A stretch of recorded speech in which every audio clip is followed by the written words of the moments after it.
এর মধ্যে থাকলে তার জন্য হজ ফরজ হবে। পথ এবং পাথেয়, বাহন, খরচ ইত্যাদি থাকলে তখন হজ ফরজ হয়। এখন হজ ফরজ হওয়ার জন্য, এটা তো আমরা আগেই বলেছি যে 10টা শর্ত রয়েছে। হজ ফরজের জন্য 10টা শর্ত, পুরুষ মহিলা। পুরুষদের জন্য 9টা, মহিলাদের জন্য 10টা। সেই 10টা বলা হচ্ছে, প্রথম হচ্ছে মুসলমান হওয়া, 1 নাম্বার।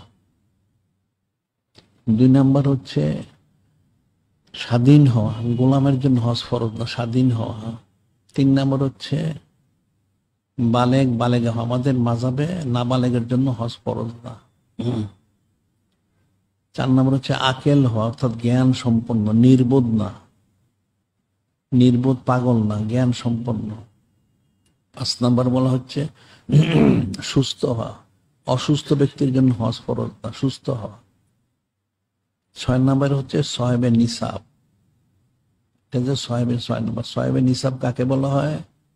যার হজ করতে যেতে আসতে যত খরচ লাগবে এবং সে হজ করতে যখন যাবে তার যে সংসার পরিবার রয়েছে, আহালিয়াল, ছেলে মেয়ে, এদের যাবতীয় খরচ, সে যাওয়া আসা পর্যন্ত খরচ, সেই খরচটা যদি থাকে এবং তার যাওয়া আসার খরচ থাকে, তাহলে তার জন্য সে সাহেবে নিসাব। এখন যদি শুধু যাতায়াতের খরচ থাকলে, সংসারের খরচ নেই, তাহলে হজ ফরজ হবে না।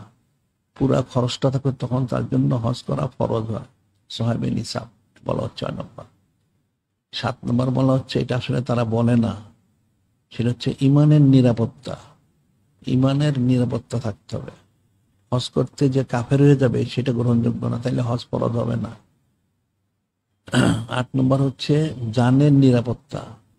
জানের নিরাপত্তা, রাস্তাঘাটে চোর ডাকাত আছে, ছিনতাইকারী আছে, খুনি আছে, তার জানের খতরা আছে, মালের খতরা আছে, তাইলে তার জন্য হজ ফরজ হবে।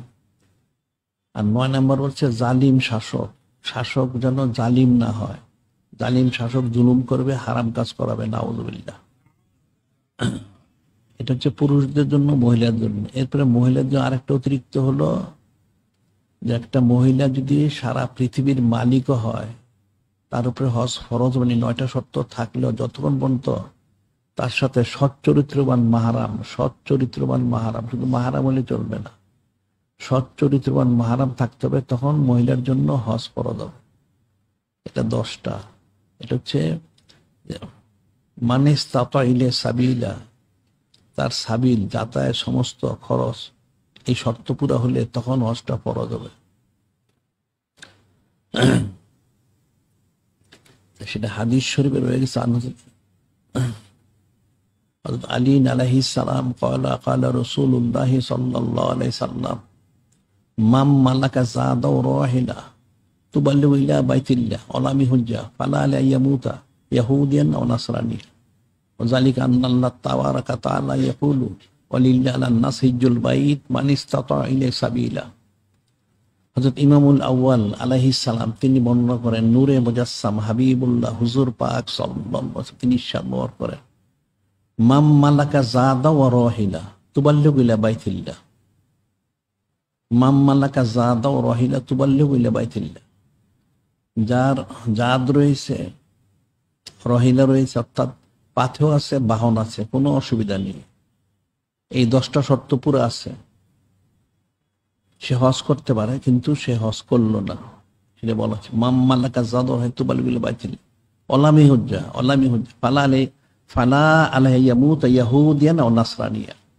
সব শর্ত থাকার পরও যদি কেউ হজ না করে, নূরে মুজাসসাম হাবিবুল্লাহ হুজুর পাক সাল্লাল্লাহু আলাইহি ওয়াসাল্লাম তিনি বলেন, সে ইহুদি বা নাসারায় মারা যাক, তাতে কোনো অসুবিধা নেই, নাউযুবিল্লাহ।